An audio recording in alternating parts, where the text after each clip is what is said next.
Olá, olá, prezados alunos e alunas, sejam muito bem-vindos a esse nosso primeiro encontro inédito dentro do nosso curso Reta Final Criminal para as 3 carreiras da Advocacia Geral da União. Temos edital na praça e a iminência da realização dos concursos de advogado da União, Procuradoria ou Procurador Federal e também a Procuradoria da Fazenda Nacional. Sou o professor Pedro Coelho, defensor público federal atuante na área criminal há mais de 12 anos e também autor de livros na área criminal, todas elas dedicadas a essa seara.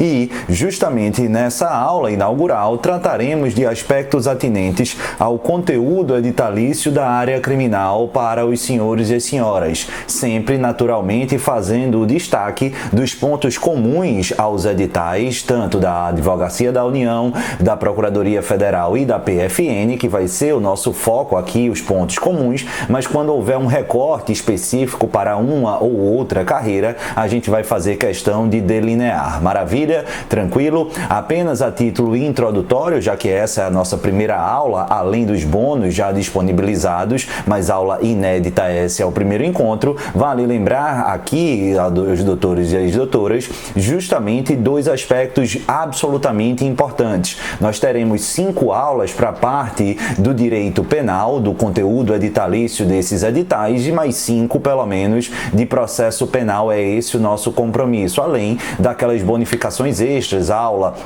de resolução de questão e, se eu entender pertinente e necessário, acrescentaremos outras aulas dentro aí de um cronograma razoável para que vocês acompanhem. A média, em princípio, vai ser pelo menos uma aula por semana, de forma que, com alguma tranquilidade, na última semana, ou faltando uma semana pelo menos para a primeira dessas 3 sequências de prova, a gente tenha todo o material, todo o conteúdo disponibilizado a todos aqueles que confiaram o trabalho em mim. Maravilha? Agora, claro, se eu tenho 5 aulas para o direito penal e 5 aulas para o processo penal, por óbvio, de forma razoável, seria absolutamente desonesto, o que não é o do meu feitio, afirmar que venceríamos todos os pontos aqui do edital. É um contrassenso. Eu até poderia fazer isso, mas o faria de forma absolutamente superficial e insuficiente para que os senhores e as senhoras gabaritassem a prova. Até porque, como eu venho anotando e registrando nos últimos dias, até para divulgar esse concurso, aliás, esse curso, o que é que eu quero que vocês se recordem? Que o ponto de corte, o nível das questões de direito penal e processo penal em provas de advocacia pública há alguns anos, na minha época, notadamente, ali eu estou dizendo que eu fazia concurso em 2009, 2010, mais ou menos, até 2013, o último concurso da Procuradoria da Fazenda, aliás, da Procuradoria Federal, o nível de questionamentos na área criminal era de mediano para baixo. Era algo que muitas vezes você lendo um ou outro informativo e sabendo bem o basicão, estudando por resumo rapidamente, você garantiria aí 80% a 100% de acerto nas matérias criminais. Quantos e quantos colegas não diziam, eu não sei nada de direito criminal e consegui acertar 60%, 70%, 80%, às vezes até 100%. Hoje, se não impossível, é muito difícil que isso ocorra. A gente viu aí, até em 2015, quando verificamos as provas de advogado da União e da PFN, um plus aí no nível de dificuldade nessas áreas criminais. E isso ganhou ainda áreas de destaque, por exemplo, na última prova realizada da Procuradoria Geral do Ceará, a Procuradoria do Estado do Ceará e também a Procuradoria do Distrito Federal. Por quê? Porque ambas foram organizadas pelo CESP-SEBRASP, a mesma organizadora desses próximos 3 certames, e o nível absurdamente se elevou. Várias questões de nível de dificuldade bastante interessante e elevado, notadamente à semelhança do que ocorre com outras carreiras jurídicas em que a área criminal é mais destacada. Carreiras de delegado de polícia, defensor público, Público, membro do Ministério Público e a magistratura. Mas, a partir disso, qual vai ser a nossa estratégia? Pensar alguns pontos aqui fundamentais, analisados, extraídos, não de forma aleatória, mas numa obsessiva pesquisa de probabilidade estatística, fazendo um recorte das últimas provas do CESP-SEBRASP e controlando ou cruzando com também provas de advocacia pública em geral, em que foram cobrados as matérias de direito penal e processo penal, e ainda um terceiro filtro de maior probabilidade em provas de advocacia pública das matérias de direito penal e processo penal apenas organizadas pelo CESP. E a partir desse diagnóstico, que eu até passei um pouco mais de tempo, tanto é que a gente demorou mais para lançar esse curso, mas para ofertar aquilo que eu tenho com muita sinceridade e honestidade, grande expectativa que apareçam na prova de vocês. Maravilha? E é justamente esses pontos fulcrais, as minhas apostas, com base não em coisas aleatórias, mas com base em muita estatística e com um grau máximo de segurança, que me permite afirmar que eu tenho a expectativa, salvo se aconteça algo muito diferente do que é o natural, o que é bem raro de acontecer, a gente antecipe várias das questões de prova que ocorrerão e verificarão ali nas três fases objetivas do concurso. A parte de direito penal e processo penal é absolutamente importante. Por quê? Porque ditas as matérias laterais, secundárias ou em um nível ainda menor de importância, diferentemente do núcleo duro, elas passam a ser hoje, na realidade atual, o grande foco diferencial. A gente já vem registrando que dificilmente ou praticamente impossível, sem dominar substancialmente o chamado núcleo duro da advocacia, constitucional, administrativo, processo civil, fazenda pública, direito tributário e financeiro, a gente consegue lograr êxito na aprovação. No entanto, diferentemente de etapas anteriores, de concursos anteriores, dominando esse núcleo duro, ainda que flerte com 90% a 100% de acerto, é muito difícil que a aprovação venha se você não tiver pelo menos um nível de desempenho mediano para bom nas demais. E o que a gente tem visto, por exemplo, resgatando aqui a PGE Ceará e a Procuradoria do Distrito Federal, é exatamente que aqueles que tiveram êxito em uma ótima colocação tiveram um bom ou ótimo desempenho no núcleo duro e um bom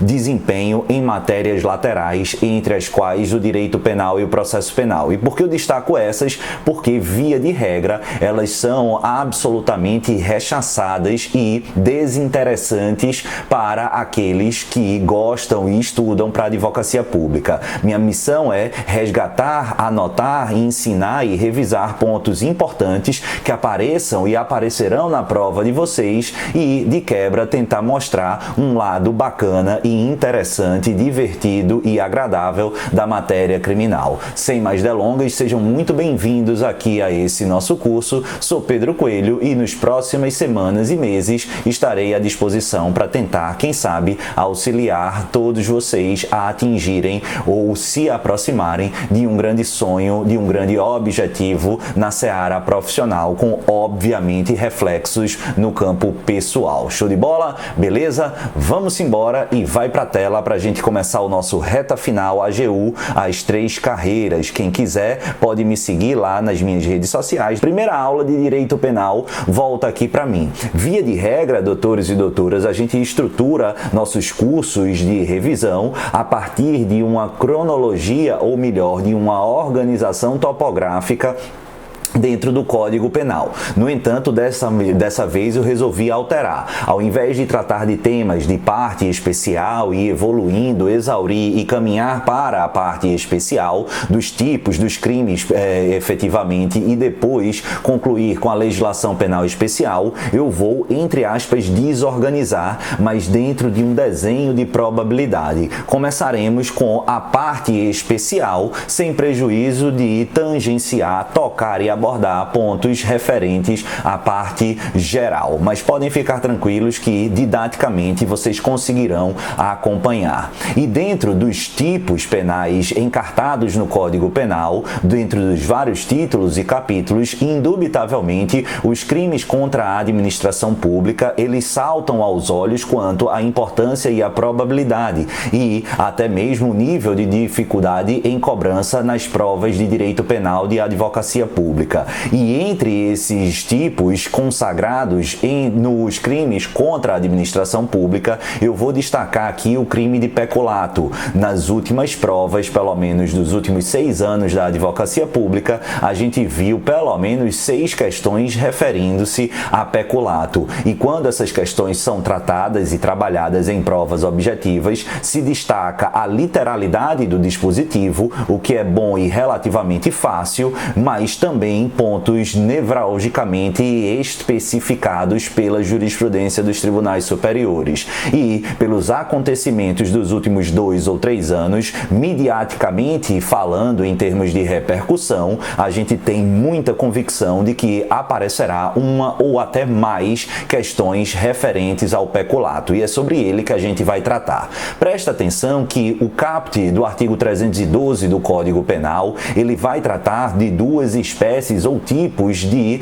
peculato, o chamado peculato apropriação e o peculato desvio. Maravilha? Vamos dar uma olhada nesse tipo do caput. Vai para a tela. Apropriar-se, diz o CPP, o funcionário público de dinheiro, valor ou qualquer outro bem móvel, público ou particular, de que tem posse em razão do cargo ou desviá-lo em proveito próprio ou alheio. Pena de reclusão de 2 a 12 anos e multa. Maravilha? Olha o parágrafo 1º. Aplica-se a mesma pena de 2 a 12 anos e multa se o funcionário público, embora não tendo a posse de dinheiro, valor ou bem, o subtrai ou concorre para que seja subtraído em proveito próprio ou alheio, valendo-se da facilidade que lhe proporciona a qualidade de funcionário público. Esse vai ser o peculato furto ou impróprio. Então presta atenção, eu disse que são 2 espécies de peculato no caput e acrescentei mais uma no parágrafo 1º. Temos na primeira parte o peculato a apropriação e o desvio.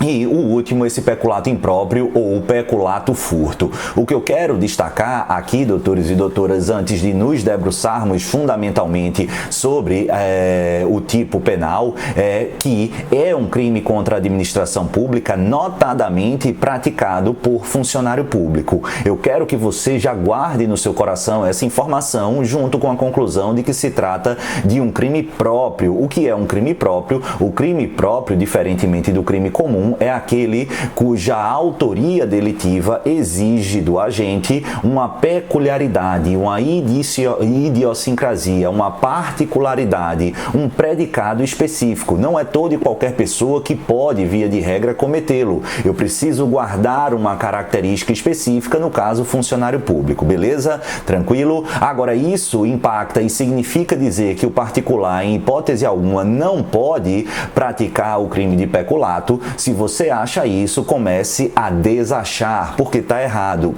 É verdade, em regra, o crime vai ser praticado por um funcionário público. Tranquilo, crime próprio. No entanto, resgate, lembra que eu disse que a gente ia dialogar com a parte geral? O artigo 30 do Código Penal. O artigo 30 do Código Penal, ele vai dizer que as circunstâncias pessoais, elas não são extensivelmente aplicáveis aos coautores e partícipes, salvo se forem e configurarem elementar do tipo, ou seja, aspecto diretamente atrelado à construção do tipo. Ora, o funcionário público é elementar do crime de peculato. Se assim o é, se o artigo 30 diz que quando essa circunstância pessoal for elementar do tipo, ela é extensivamente aplicável aos outros coautores ou partícipes, implica a conclusão de que se o particular estiver atuando em concurso de agentes, seja em coautoria ou participação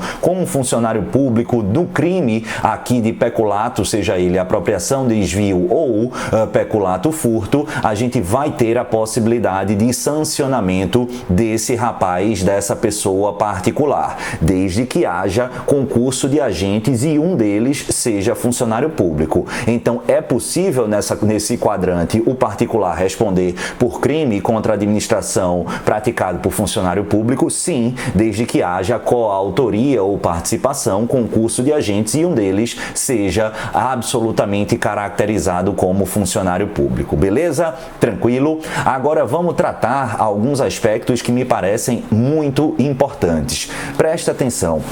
O primeiro ponto é o objeto material desse delito. Você destaca aí que não é possível, em princípio, o peculato referendo-se a bens imóveis. Claro que não. Aqui fica muito evidente que se trata de bem móvel ou dinheiro, valor, não se incluindo bem imóvel. Maravilha?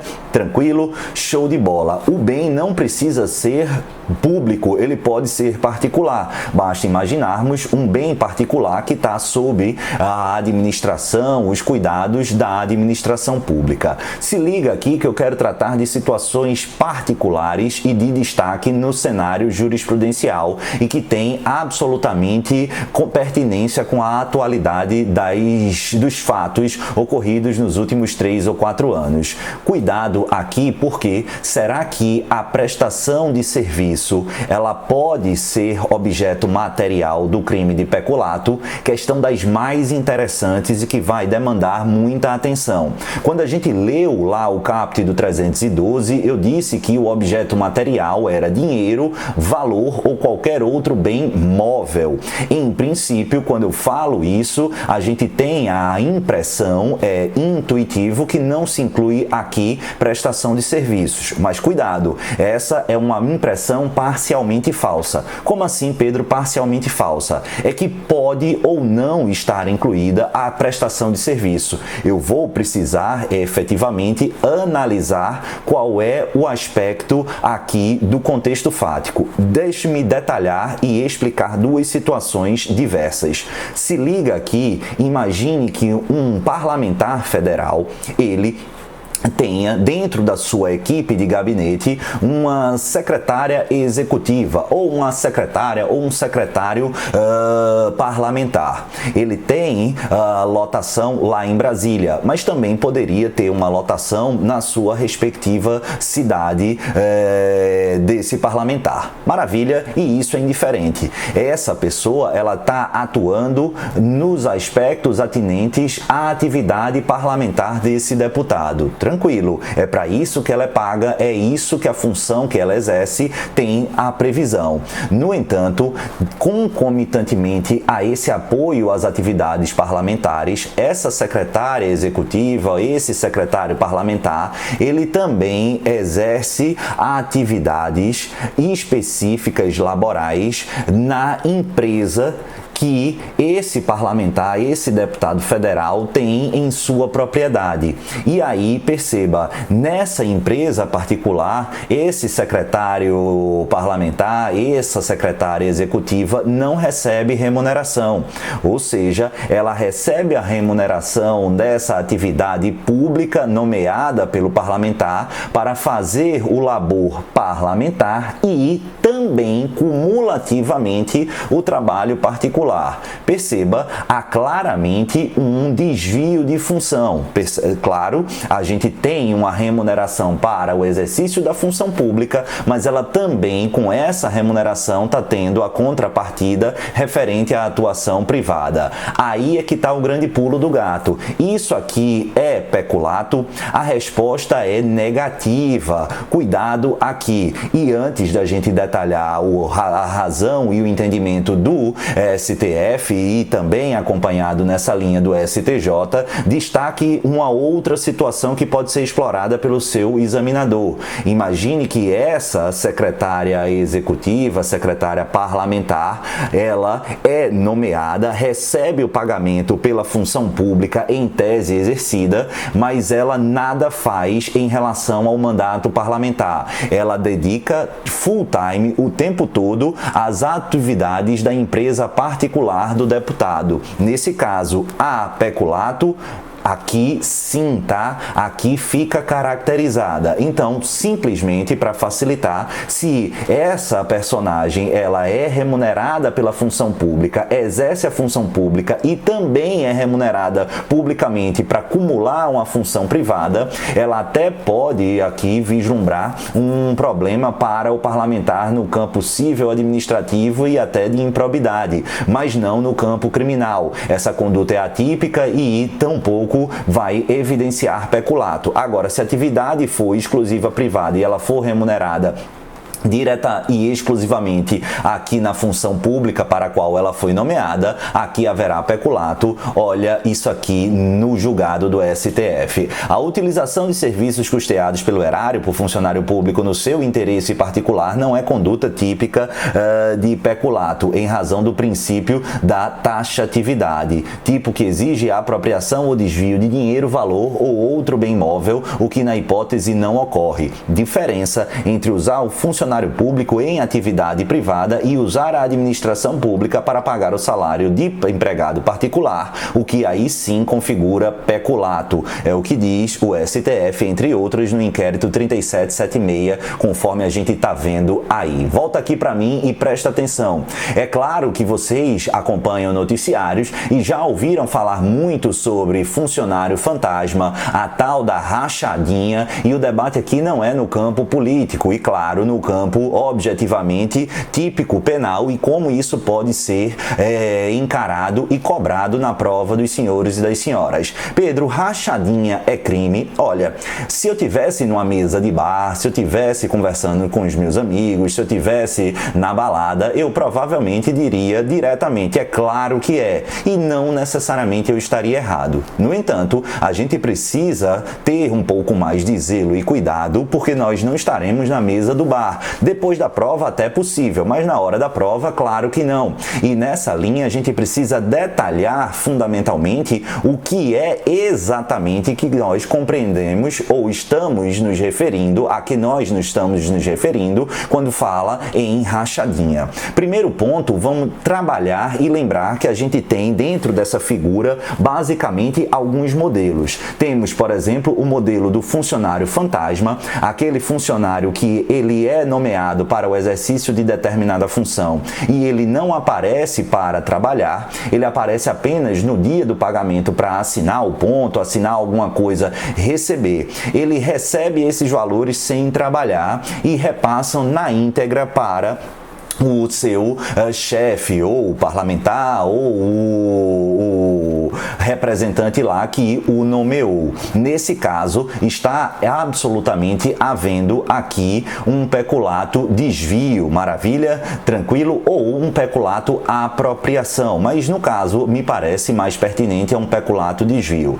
Agora vamos imaginar que a gente não esteja, ou esteja ainda dentro desse funcionário fantasma, que ele não se compara, só vai lá no dia de receber, ele recebe, fica com 30% ou 20% e repassa os demais 70% ou 80% para o parlamentar. Nesse caso, há peculato, a resposta é positiva. Agora, cuidado, e se esse funcionário, ele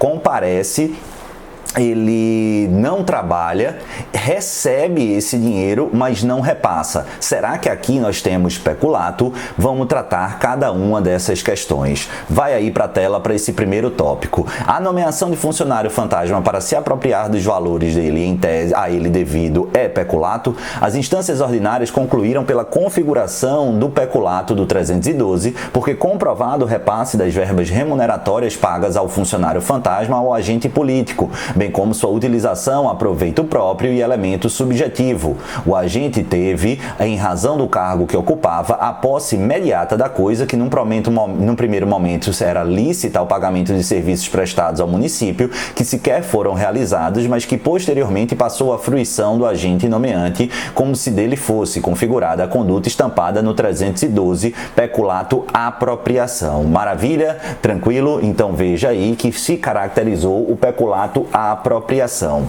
Agora, se liga, porque se esse servidor ele recebe os valores e ele próprio usufrui, desfruta, gasta esse dinheiro sem o repasse para o agente político que o nomeou, isso é peculato, a tendência é afirmarmos que sim, o cretino ou a cretina da ocasião não faz porcaria nenhuma, é um funcionário fantasma, recebe o dinheiro que lhe era supostamente devido, mas que não teve contraprestação laboral e sai aí gastando, postando no Instagram, tirando onda de gatinho ou de gatinha. Isso é crime? Não. Isso é desonestidade, isso é improbidade, isso é calhordice, isso é canalice, isso é vários predicados absolutamente negativos, mas crime não é. Justamente porque aqui, doutores e doutoras, ele recebeu uma contraprestação remuneratória que, em tese, lhe era devida. O erro aqui é que ele não deu a prestação que lhe era esperada. Óbvio que isso repercute na esfera administrativa e de improbidade, mas não é apta a caracterizar uma aderência típico-formal no âmbito criminal. Vai para a tela, porque o STJ deixa muito claro isso.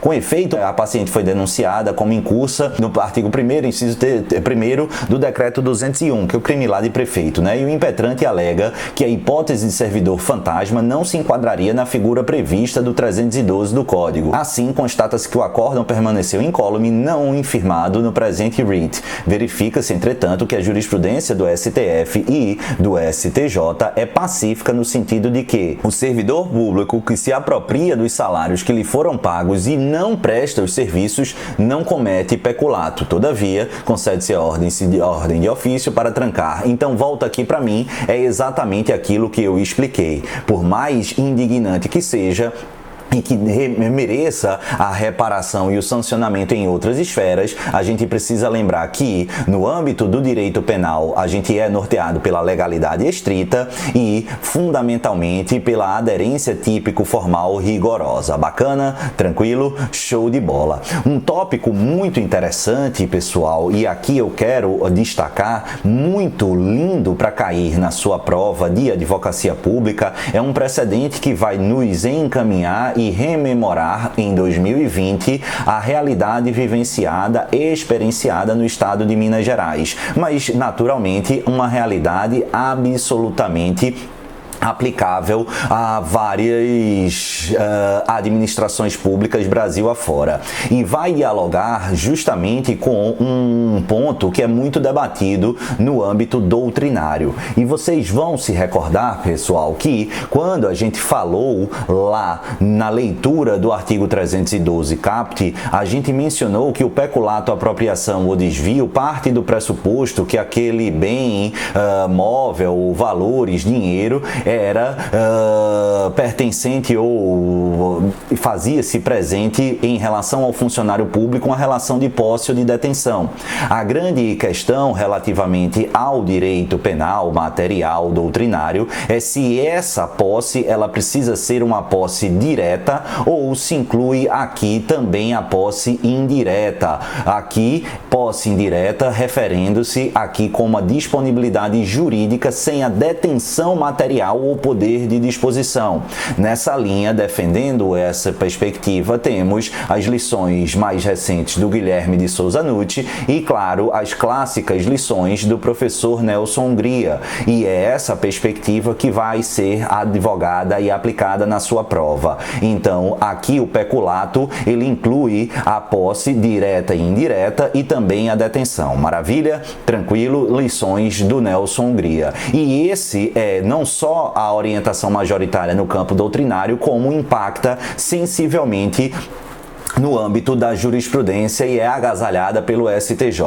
Feito esse apontamento ou essa revisão, agora a gente está pronto para tratar. Por quê? Porque o que é que aconteceu lá no estado de Minas Gerais para a gente ilustrar? O governador ou ex-governador do estado, ele estava sendo acusado de peculato. E aí a ideia ou a imputação dizia justamente que ele havia se apropriado e desviado parte de dinheiro, de verba para propaganda titularizada titularizada pelas empresas públicas e estaduais pertencentes à administração pública indireta. Maravilha? Tranquilo? E qual foi a tese defensiva? Esses defensores, meu Deus do céu, são criativos e bons. Brincadeiras à parte, a tese é bastante sedutora. Disseram o seguinte, veja, o pressuposto do peculato é que o agente público ele exerça previamente, antes da apropriação, antes do desvio,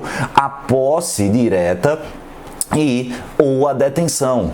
No entanto, quando eu falo em empresas da administração pública indireta, essas empresas gozam de autonomia administrativa e também orçamento próprio, à parte da administração pública direta. Se assim o é óbvio que esse governador, por mais que seja o chefe do executivo, não tinha ingerência e não se qualificaria aqui a prévia posse ou detenção caracterizadora do peculato, beleza? Dito isso, será que essa tese defensiva ela foi exitosa nos tribunais superiores? E a resposta é negativa, justamente em razão da posse indireta. A posse indireta, doutores e doutoras, é a disponibilidade jurídica sem detenção material ou poder de disposição exercível mediante ordens. E aí, o que é que a gente vai destacar? É exatamente o que ocorria lá no estado de Minas Gerais.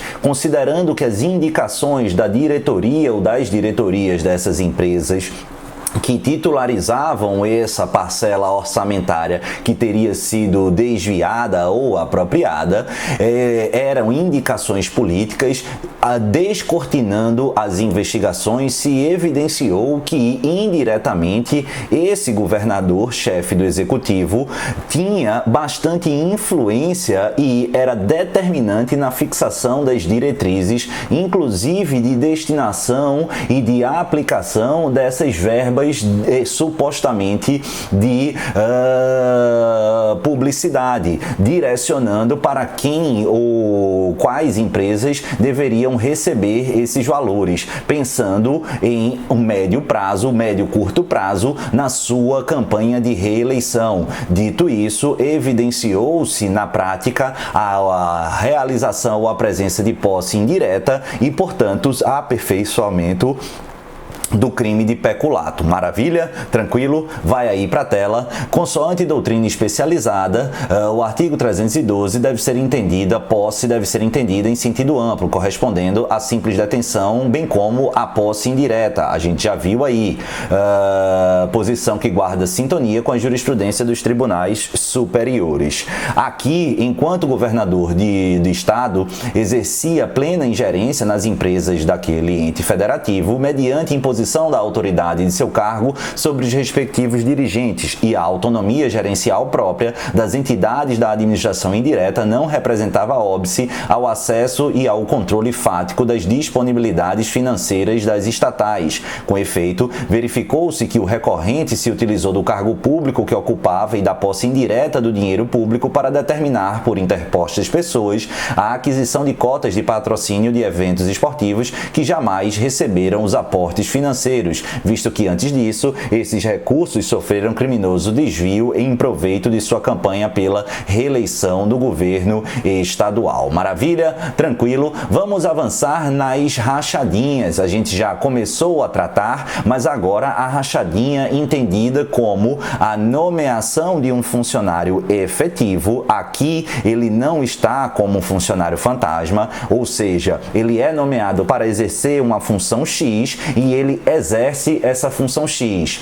No entanto, no seu holerite remuneratório está, por exemplo, consignado que ele recebe o pagamento de R$10.000. Entretanto, cai na conta R$10.000 e ele é obrigado a repassar 6, 7 mil para uma outra pessoa indicada pelo aquele agente que o nomeou. Isso aqui, doutores e doutoras, é ou não é peculato? Claro que é. É o típico e mais constante, mais frequente operação de rachadinha. rachadinha. Então, cuidado, rachadinha é um termo muito aberto para designar a existência de funcionário fantasma que recebe tudo e passa para quem ele nomeou, para o funcionário fantasma que recebe tudo e passa 80% do que recebeu para quem ele nomeou, e também para aquele que exerce a função respectiva, mas que no holerite ele recebe um valor X e na prática ele tem que destinar 50%, 60%, 70%, 80% desses valores para uma conta indicada por quem ele nomeou. E isso aqui, mesmo com essa contraprestação, é considerado ou não peculato? A gente vai sim considerar, por quê? Porque aqui está havendo aderência típica ao 312. Há alguma controvérsia no âmbito doutrinário, mas para a prova de vocês, tenha absoluta certeza que não há o que questionar quanto a essa aderência. Olha aí na tela esse precedente do STJ. A conduta praticada pela recorrente amolda-se ao peculato desvio, tipificado na última parte do 312. Situação concreta em que parte dos vencimentos dos funcionários investidos em cargos comissionados no gabinete da vereadora, alguns que nem sequer trabalhavam de fato, eram para ela repassados e posteriormente utilizados no pagamento de outras pessoas que também prestavam serviços em sua assessoria, porém sem estarem investidas em cargos públicos. Maravilha? Tranquilo? Show de bola. Agora, cuidado com um detalhe, tá?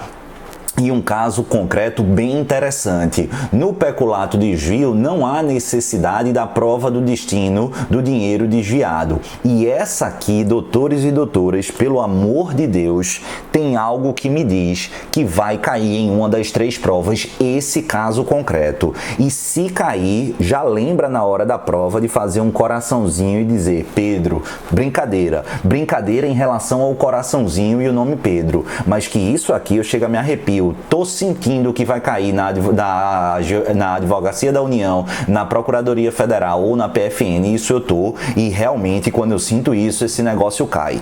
Presta atenção para entender a seguinte situação. Imagine, doutores e doutoras, que em uma determinada administração, ou federal, ou estadual, ou municipal, pouco interessa, os servidores ou alguns servidores, eles haviam firmado um contrato de empréstimo consignado com uma instituição financeira. Maravilha? Tranquilo? Então, esse servidor público, esse pool, esse conjunto de servidores públicos fizeram empréstimo consignado. O empréstimo consignado, naturalmente, vocês sabem, ele é descontado em folha.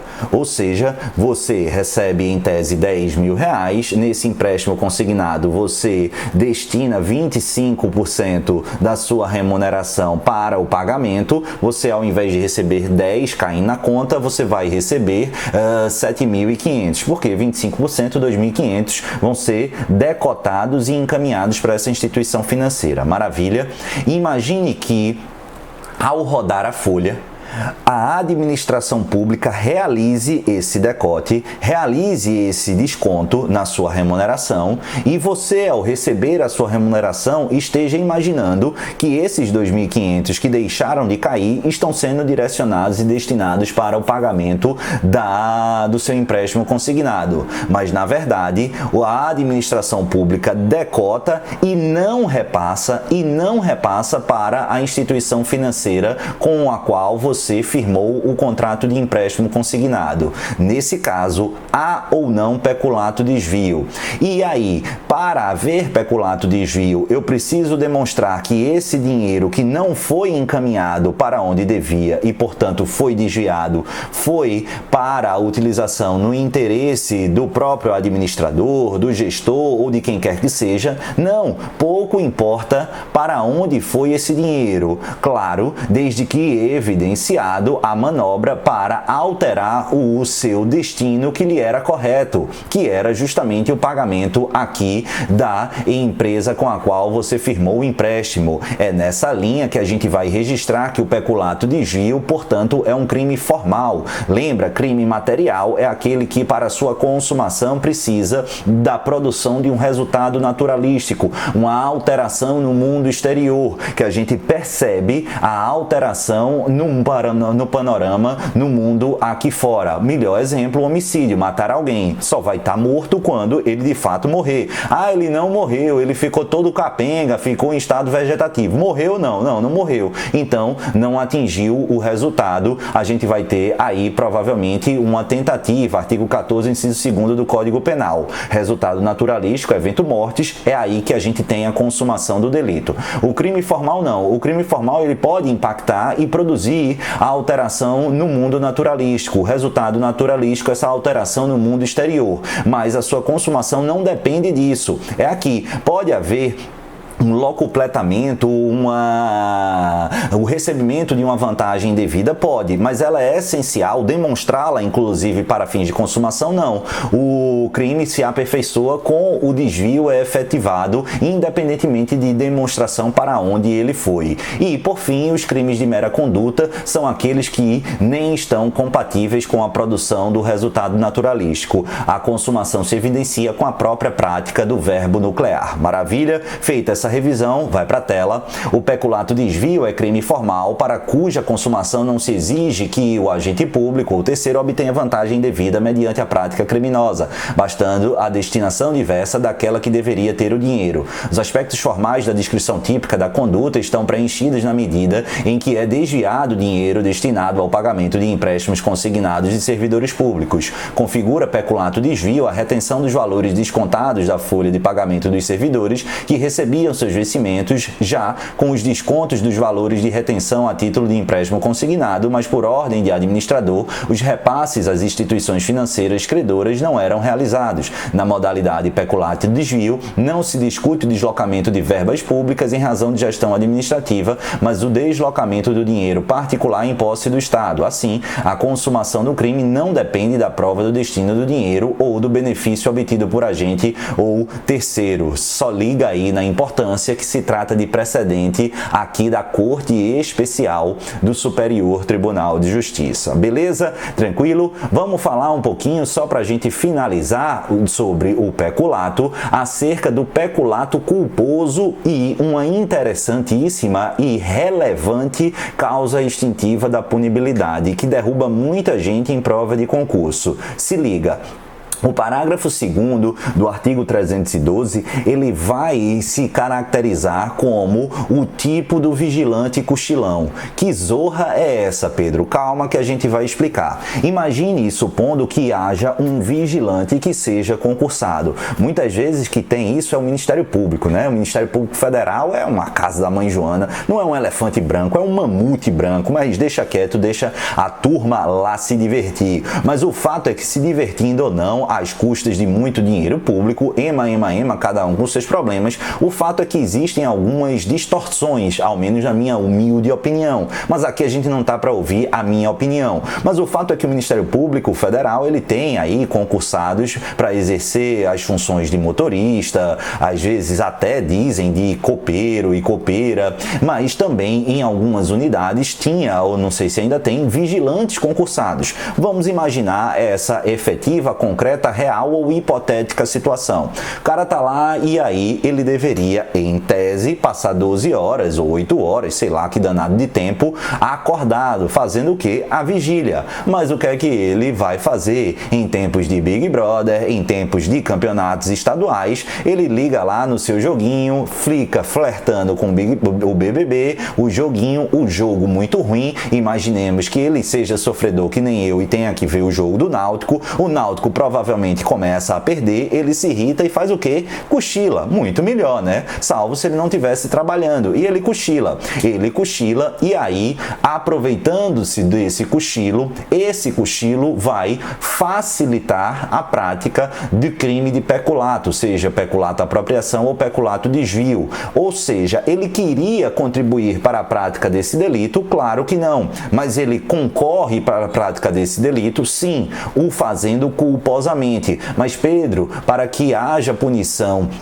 na modalidade culposa, o legislador precisa prever isso expressamente. Exato, e é isso que ele faz no parágrafo 2º. Olha aí o que o vigia cochilão vai responder. Se o funcionário concorre culposamente para o crime de outrem, aí o que é que a gente vai ter? Detenção de 3 meses a 1 ano. No caso do parágrafo anterior, a reparação do dano se precede a sentença irrecorrível, extingue a punibilidade. Se lhe é posterior, reduz de metade a pena imposta. Então presta atenção, porque podem cair 3 tipos de pergunta na sua prova sobre isso aqui. Destacadamente as últimas 2. A primeira, mais improvável, mas você vai se ligar, é que essa concorrência culposa para o crime de outrem perpetrada por funcionário público, ela é caracterizada como um peculato culposo. Maravilha? A pena é muito menos significativa. Se a outra era de 2 a 12, aqui de reclusão, aqui vai ser detenção de 3 meses a 1 ano. Nem multa a gente tem, registra isso. E mais do que isso, se você é um vigilante cochilão, respondendo aqui como devido processo legal pelo peculato culposo e é efetivamente condenado, você ainda tem uma possibilidade. Se liga, porque até o trânsito em julgado dessa condenação, até não mais comportar recurso, se o agente em questão, ele repara o dano causado, mesmo tendo durado 10 anos esse processo, chegado ao Supremo Tribunal Federal, o Supremo vai confirmar, e aí você repara esse dano, vai estar extinta a punibilidade. E o legislador ainda é bonzinho. Se mesmo chegando lá no Supremo, transita em julgado, você diz, eu não vou pagar isso porque eu não cochilei, eu só estava estressado com o náutico e tal, eu não agi culposamente e tudo mais. O que é que você vai fazer? Você pode fazer depois do trânsito em julgado é reparar esse dano. E reparando esse dano, você ainda tem uma redução à metade da pena imposta. Então se liga, porque a reparação do dano até o trânsito em julgado condenatório extingue a punibilidade, causa extintiva da punibilidade e pagando ou reparando esse dano após o trânsito em julgado, a sua pena aplicada no caso em concreto reduz pela metade. É o que diz o parágrafo 2º do artigo 312. Maravilha? Tranquilo? E vamos avançar para outro tipo que é muito questionado e tratado em provas de advocacia pública. Me refiro aqui ao crime de concussão. Não vamos confundir com corrupção, beleza? Mas sobre corrupção a gente trata mais adiante em aulas vindouras. Agora o recorte é a concussão, plasmado no artigo 316 do Código Penal e diz o seguinte, vai estar para a tela, exigir para si ou para outrem, direta ou indiretamente, ainda que fora da função ou antes de assumi-la, mas em razão dela, vantagem indevida, pena de reclusão de 2 a 12 anos e multa. Olha aí, pena elevada recentemente aqui justamente pela lei ou pacote anticrime, a famigerada Lei 13.964 de 2019. Um ponto interessante, doutores e doutoras, aqui é que você destaca o verbo nuclear. Exigir é um ato mais imperativo, ainda que essa exigência ela seja indireta. É possível que essa exigência seja direta ou indireta, mas essa exigência é diferente, é mais forte do que uma solicitação, um requerimento, um sugestionamento. Exigir é bem diferente. Presta atenção, doutores e doutoras, que é tipicamente um caso no qual você eventualmente é parado ali numa blitz da Polícia Rodoviária Federal e aí constatam-se que os agentes constatam que você está, por exemplo, com a carteira de motorista vencida, com o IPVA inadimplido. E aí eles constatam e dizem, diretamente, se tu quiser que o carro não fique apreendido, você vai ter que pagar um cafezinho pra gente de R$350. Porra, que café é esse? É óbvio que ele tá tentando dar uma maquiada, mas claramente isso é uma exigência, isso não é uma solicitação. Perceba, você terá que pagar, é uma exigência. Agora, vamos imaginar que nesse caso, esse policial rodoviário federal que diz que você terá que pagar 350 e você precisa chegar no seu destino. Você abre a carteira e tem lá R$350. Isso é todo o meu dinheiro. Ele é por enquanto. Quando você me passar, ele passa a ser meu e você está liberado. Você paga os 350, recebe a sua carteira de motorista novamente e dispara de lá. A pergunta: o policial rodoviário federal, ele cometeu o crime de concussão? Claramente isso se evidencia. A questão boa para aparecer na sua prova é: e esse cara que pagou os 350, ele é coautor do crime de concussão? Ele pratica crime de corrupção ativa? Ele é partícipe no crime de concussão?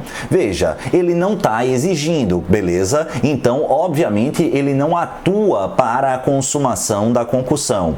O que o seu examinador vai sugerir é a dupla punição. Primeiro, da concussão em face aqui do policial rodoviário federal, no que está correto, e vai sugerir que esse agente que pagou indevidamente, porque não é para você pagar propina nesse caso, após ser dele exigido, vai ter praticado o crime de corrupção passiva. E é aqui que o candidato dança. Por quê? Porque ele acha, faz sentido. Mas, meus amores, fazer sentido, tem tanta coisa na minha cabeça que faz sentido ou muito e que não é verdade, e tanta coisa que não faz sentido e é verdade. Então, esquece um pouquinho o sentido e vamos para o que realmente ocorre. Aqui, aquele que pagou após ser dele exigido a vantagem indevida por funcionário público não comete nenhum delito, muito menos corrupção ativa. Vai para a tela. Não configura tipo de corrupção ativa sujeitar-se a pagar propina exigida por autoridade policial, sobretudo na espécie onde não houve obtenção da vantagem indevida com o pagamento da quantia. Presta atenção, doutores e doutoras, caso a oferta ou promessa seja efetuada por imposição ou ameaça do funcionário, o fato é atípico para o extrâneos, configurando-se o delito de concussão do funcionário público. Maravilha? Tranquilo? Show de bola! Vamos falar ainda sobre concussão, vamos falar do segurança ou agente de segurança pública.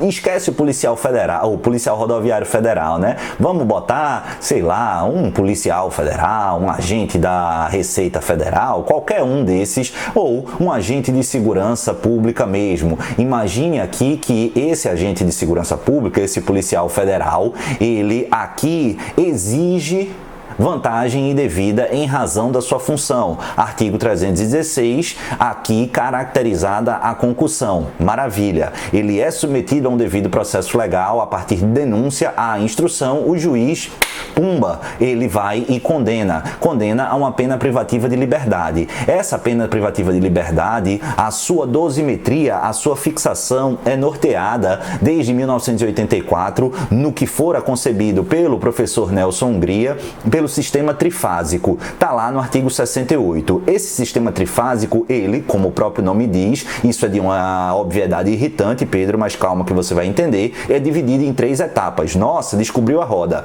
Primeiro, pena base, depois, atenuantes e agravantes, e por fim, causas de diminuição, causas de aumento e de diminuição da pena. Maravilha?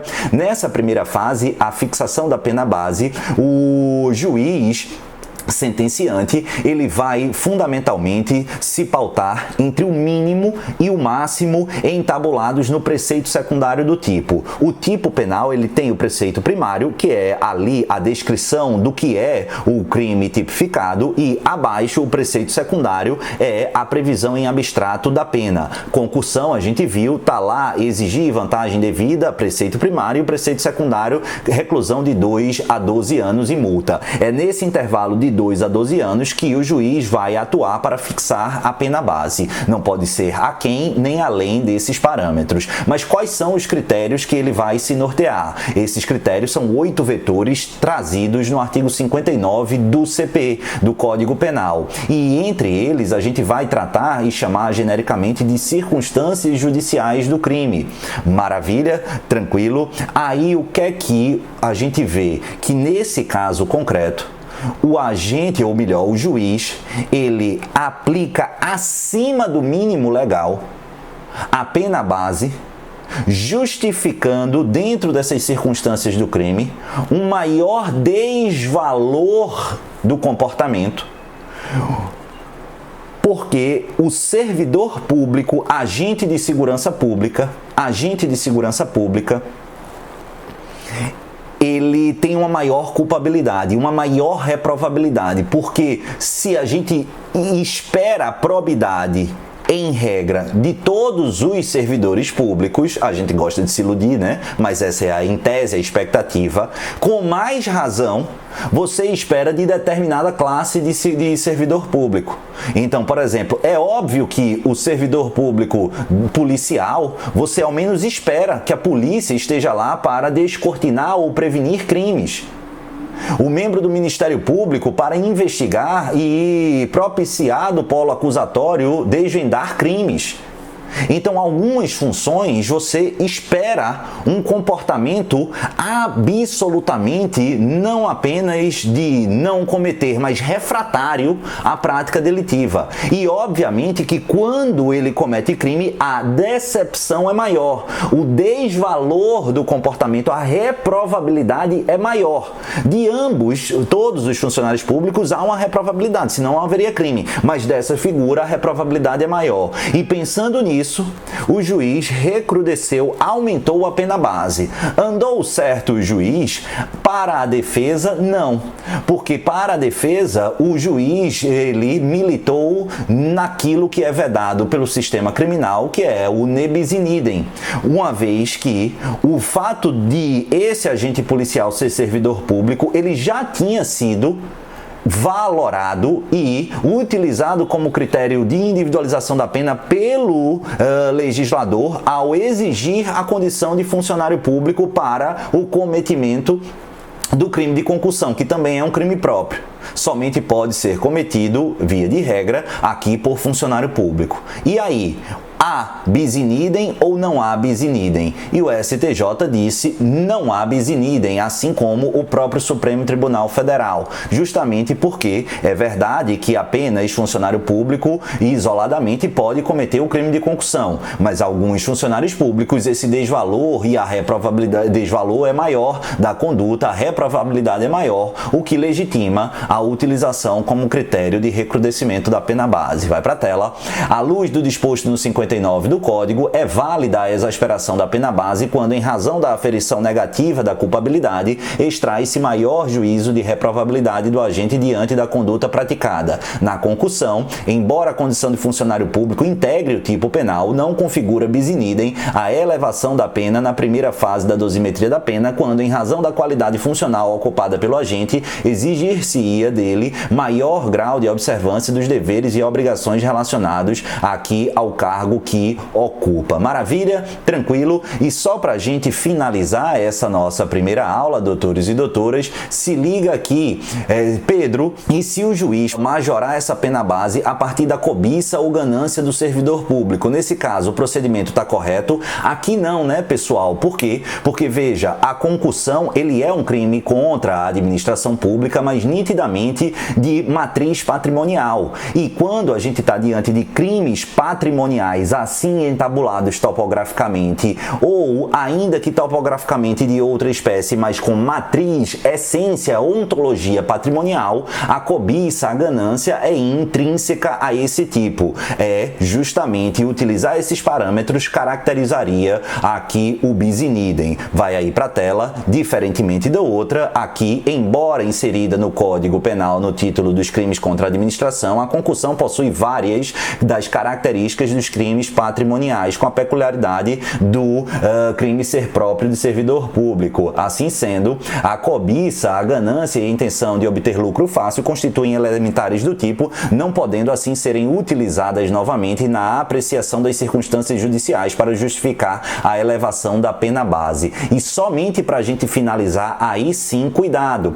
Concussão em face de paciente em hospital conveniado ao Sistema Único de Saúde, a competência da Justiça Federal ou estadual. Se liga aqui, por quê? Porque, veja, nesse caso houve uma exigência de um médico, por exemplo, para o pagamento que é indevido de uma determinada diligência, de um determinado exame, e o cara particular paga. Aqui a competência vai ser da Justiça Estadual ou Federal. Aqui é da Justiça Estadual. Por quê? Porque o prejuízo assumido é essencialmente do particular. Aqui o prejuízo é do particular. Por mais que haja o interesse da União em face do vínculo com o Sistema Único de Saúde, doutores e doutoras, o fato é que o interesse da União aos seus bens, aos serviços, para que justifique à luz do artigo 109, inciso 4º da Carta Magna, a competência da Justiça Federal, precisa ser direto e imediato, o que não é o caso conforme esse precedente que eu disponibilizei aí no material de vocês aponta.